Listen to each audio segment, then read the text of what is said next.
clube de membros, falando que essa é uma guerra de narrativas e imagens. O Michel estava acabando de falar da narrativa que o Netanyahu, sob toda essa pressão que o Lorival acabou de descrever, a narrativa que ele quer vender como ele sendo o vencedor disso, e as imagens são tristíssimas, né? E eu queria uma pergunta da Denise para vocês dois. Vamos ver. Eu vou colocar duas perguntas juntos, tá? E a gente tenta fazer rapidinho ali. A Denise Bobadilla, nossa grande amiga, vocês enxergam alguma chance de ruptura nessa, digamos, frente unida de nações árabes? Se sim, o que poderia causar essa ruptura? Precisamos discutir antes se tem realmente aí essa unidade toda, né?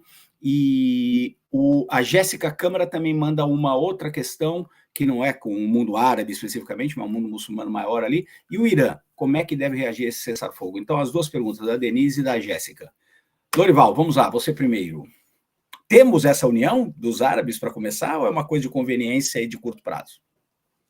O Egito é tradicionalmente adversário da Arábia Saudita e, portanto, dos Emirados Árabes Unidos, que são aliados, né, da Arábia Saudita. O Catar teve um período em que ele ficou suspenso do Conselho de Cooperação do Golfo, depois foi trazido de volta, isso por causa da proximidade dele, sobretudo em relação ao Irã, e da atuação da Al Jazeera, né, a rede de televisão qatari, que vinha sendo muito crítica em relação às outras monarquias do Golfo. Então, o Catar é um pouco uma ovelha negra ali, não sei se essa expressão, se for politicamente incorreta, peço desculpas. Então, o Catar é digamos, um elemento divergente ali dos países árabes do Golfo. Mas é claro que a campanha israelense contra a faixa de Gaza uniu o mundo árabe e uniu o mundo muçulmano até mesmo, né? E aí então a gente inclui a Turquia, que não é árabe, então é um outro componente aí também, isolando completamente o Irã, né? Que ficou muito debilitado nesse processo, realmente perdeu papel, né? Perdeu a Síria, está perdendo o Líbano, né? O Hezbollah está muito enfraquecido também, e o Líbano está aproveitando essa oportunidade para tentar debelar o Hezbollah, que é um estado dentro do estado libanês.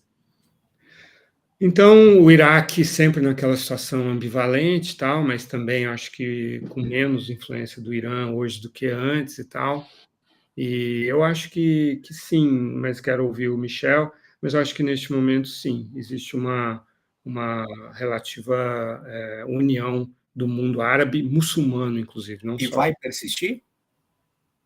Não sei, o que você acha, Michel?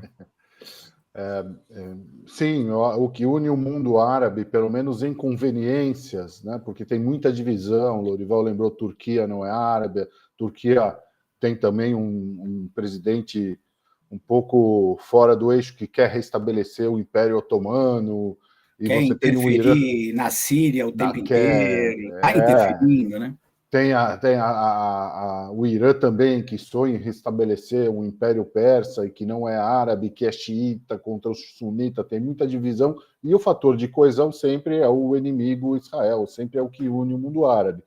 O que vai ser, não dá para saber. O que sim, eu acho que dá para cravar ou dá para entender, é a mudança das lideranças que levam o mundo árabe nessa união, que passa a ser uma liderança um pouco mais extremista, com um fator religioso mais profundo, e deixa o Irã, pelo menos momentaneamente, isolado. O Irã agora parte para uma corrida para se rearmar, né? Já está comprando caça da China, já está tentando se rearmar, se restabelecer o programa de mísseis, o programa nuclear, mas o eixo passa para a Turquia, que é um país forte militarmente, é uma potência, apesar de tudo, tem bastante influência, e o Egito, que o Egito também está se armando, o Egito também está colocando tropas na região do Sinai, no começo com concordância de Israel, porque os acordos de paz impediam o deslocamento de tropas egípcias para a fronteira com Israel, depois Israel concordou, agora o Egito vem colocando mais tropas, então acho que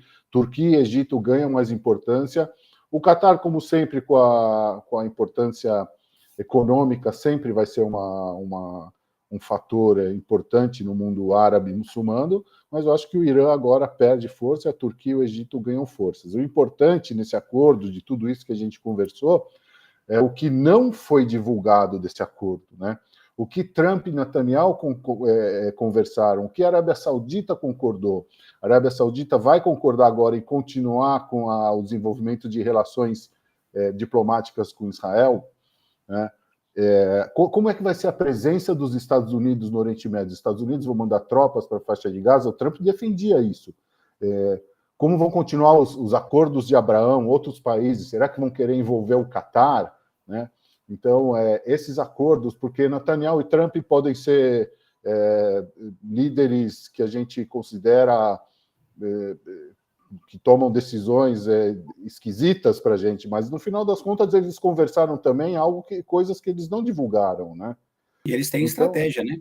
Bem a ou mal, estratégia a estratégia a longo prazo qual que é, né? Transformar o Oriente Médio num desenvolvimento econômico, fazer uma ponte terrestre desde a Índia até os portos de Israel ou do Líbano para ter para cortar o poder iraniano também do petróleo, enfim, muita coisa ainda nos próximos capítulos, né? Eu vou fazer outras perguntas aqui, vou tentar juntar algumas perguntas para a gente